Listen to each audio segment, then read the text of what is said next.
एक बार फिर से मेरे नियोजित टीचर न्यूज 2.0 में आप सभी शिक्षक साथियों का स्वागत है। एक बार फिर से पटना की धरती से स्नातक ग्रेड के प्रदेश अध्यक्ष पिंटू कुमार सिंह जी हमारे चैनल से जुड़ चुके हैं। सर, सबसे पहले आपका मेरे चैनल पर बहुत बहुत स्वागत है। जी, आपको भी बहुत बहुत धन्यवाद और बिहार के तमाम शिक्षकों को मेरा नमस्कार। राज्य के सभी विशिष्ट शिक्षकों के लिए एक बड़ी अपडेट है। आपको बता दें कि तमाम सोशल मीडिया पर एक पत्र जारी हुआ है सेवा निरंतरता से संबंधित। आखिर उस पत्र की क्या सत्यता है, थोड़ा सा जानकारी दिया जाए सर। देखिए, सेवा निरंतरता विशिष्ट शिक्षकों का ये फंडामेंटल राइट है, क्योंकि नियमावली में जब भी प्रोटेक्शन है। जी। दूसरी चीज, विशिष्ट शिक्षक नियमावली के तहत नए शिक्षकों का अपॉइंटमेंट नहीं हो सकता, यानी वो पुराने शिक्षकों को ही राज्यकर्मी बनाने के लिए लाया गया है। हम्म। तीसरी चीज, विशेष शिक्षक नियमावली में उनकी वरीयता का निर्धारण 2025 वेतनमान प्राप्ति के तिथि से तय किया गया है। जी। तो ये सारी चीजें उसमें इंगित करता है कि इनकी सेवा जो है पूर्व से चली आ रही है, और पे प्रोटेक्शन भी चूंकि दिए हुए हैं। बिल्कुल। तो जब पे प्रोटेक्शन होगा और उसके साथ में निरंतरता न हो, तो ये जो है हो ही नहीं सकता है। बिल्कुल, जैसे पे हमारे प्रोटेक्शन भारतीय आखिर किस आधार संविधान पर? में जैसे भारतीय संविधान में हम लोग मांग करते हैं, जी। हम मूल अधिकार और क्या कहते हैं हमारा नीति निर्देशक, ये तत्व कौन से, तो जी।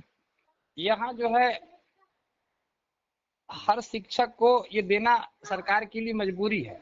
भले जी। ही उस समय ये लोग कुछ चाल चले, जो भी हुआ पदाधिकारियों के दिमाग में स्पष्ट निरंतरता के संदर्भ में नियमावली में नहीं लिख पाए, ठीक है, लेकिन अपने ही बनाए हुए जाल में फंसे, ठीक, बिल्कुल, पे प्रोटेक्शन देकर। दे करके, समझे ना। पे प्रोटेक्शन नहीं देता तो का कोई शिक्षक थोड़ी जाने वाले था विशिष्ट शिक्षक में, जी। कोई नहीं जाता। पे प्रोटेक्शन नहीं रहेगा तो कोई विशिष्ट बनेगा ही नहीं, क्या जरूरत है। तो वेतन घटाने के लिए का कोई जाने वाला है। तो स्वाभाविक है, अब यहाँ निरंतरता की आवाज उठने लगी, समझे ना। जी। और उस संदर्भ में कई ज्ञापन हम लोग विभाग में दिए, अधिकारियों से इस संदर्भ में बात भी हुई।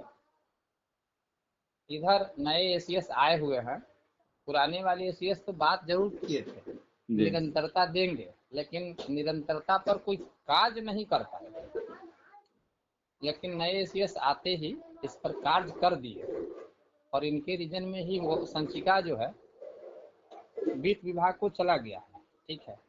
आपको ये भी पता होगा कि विधान परिषद की कमेटी भी इस पर सिफारिश की है निरंतरता देने के लिए, है ना। तो जी। कुल मिलाकर के हमारा पक्ष मजबूत है, और हमें पूर्ण विश्वास है कि आने वाला ये 10 से 15 दिन का जो समय है, जी। बिहार के तमाम शिक्षकों के लिए अहम है, महत्वपूर्ण है, और कुछ अच्छे जरूर निकल के आएगी, मुझे पूरा विश्वास है। चुनावी वर्ष है, सरकार किसी भी सूरत में बिहार के शिक्षकों को निराश नहीं होने देगी। वेतन में भी सभी संवर्ग के शिक्षकों का वेतन भी बढ़ेगा, समझे। जी। और भी कई सुविधाएं जो है वो मिलने की संभावना है।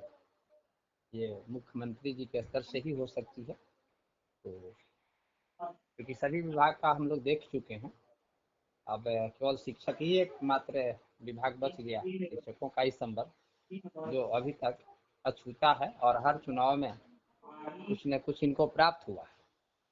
तो आशा है शिक्षकों को सरकार नाराज नहीं करेगी। और और कुछ और पे फिक्सेशन से संबंधित कर अपडेट मिलेगा क्या?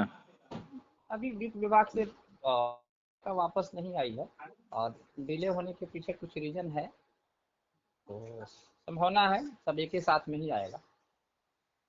तो एक आध सप्ताह अभी समय लग सकता है, वैसे विस्तृत जी। जानकारी कल बता सकते हैं। जी। जी, ठीक है सर। और बीपीएससी हेड टीचर के पर भुगतान होगा फिलहाल 30,500 पर ही होगा, या अलग से उसका पे प्रोटेक्शन जारी किया जाएगा? फिलहाल तो 30-500 पर ही भुगतान होगा। आने जी वाले समय में अगर कुछ सुधार होता है तो उसका लाभ। जी जी। फिलहाल तो जो वेतन निर्धारित है उस पर मिलेगा उनको। चलिए, बहुत बहुत धन्यवाद सर लेटेस्ट अपडेट देने के लिए। और विशिष्ट शिक्षकों के फिक्सेशन से संबंधित लेटेस्ट अपडेट से सर के द्वारा कल दिया जाएगा। तब तक चैनल पर आने के लिए आपको मेरे चैनल की तरफ से आपको बहुत बहुत धन्यवाद। आपको भी बहुत बहुत धन्यवाद।